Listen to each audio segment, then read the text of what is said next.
Have you ever sat alone in a quiet room, lit a candle, closed your eyes, and waited for something to wake up inside you again? You touched your chest, you breathed, you hoped, but all you felt was silence, not failure, just stillness. If that moment's ever found you, I want you to know this. It didn't mean your spark was gone. It meant your healing had just begun. And if that stillness felt familiar, you're not alone. Hello, and welcome. I'm Dr. Laura. Think of me as a guide, not just about health, but about how to feel alive again as you age. Can I ask you something simple, but important? What if aging didn't have to mean fading, not your body, not your energy, and certainly not your spirit? Last time we talked about something quiet but powerful, that spark inside you. The one that too many men lose, not from getting older, but from disconnecting from themselves. And today, we talk about what happens after you decide to get that spark back. And it doesn't come back the way you hoped. You lit the candle, turned down the lights, sat in stillness. Maybe you touched your chest. Maybe you closed your eyes, took a breath, waited, and instead of a spark, you felt nothing at all. No rush, no rise, no warmth, just stillness. And in that quiet, doubt crept in. Maybe you thought, maybe it's too late. Maybe I'm too far gone, but you're not. And that stillness, it doesn't mean you've failed. It means you've just taken your first real step, because the spark doesn't always come rushing back, not when it's been buried for years, or even decades. It's not a switch, it's not a light you can flick on. It's more like a fire that's gone quiet under the coals, still warm, still waiting, but it needs breath. It needs time. It needs your patience. And most of all, it needs you to stay. But what does staying in that stillness really look like? Let me tell you about Frank. He's 69, retired jazz pianist, hands like rhythm, a heart that once lived in every note. After his wife passed, he said it felt like the music inside him stopped. He stopped playing, stopped laughing, stopped reaching for closeness. I feel like I'm still breathing, he told me, but I'm not living. One night, after watching our last conversation, he decided to try. He sat in a quiet room, lit a candle, breathed deep, placed one hand on his chest, the other on his leg, and waited. But nothing happened. He called me the next morning and said, "Laura, I think I'm too far gone." But he wasn't, and neither are you.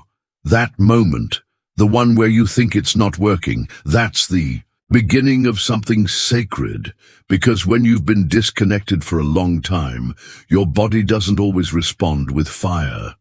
Sometimes it answers with silence, with hesitation, and that hesitation isn't resistance.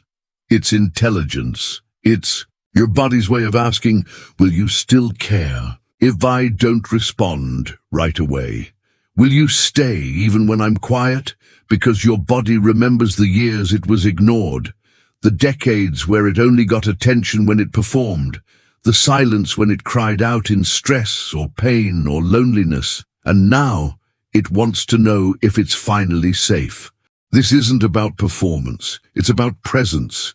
You're not fixing a machine, you're rebuilding trust, and like any relationship that's been neglected, it takes time. Frank didn't give up. The next night, he sat at his piano, not to play, just to be near it. He let his fingers brush the keys, no goal, no performance, just memory, and slowly.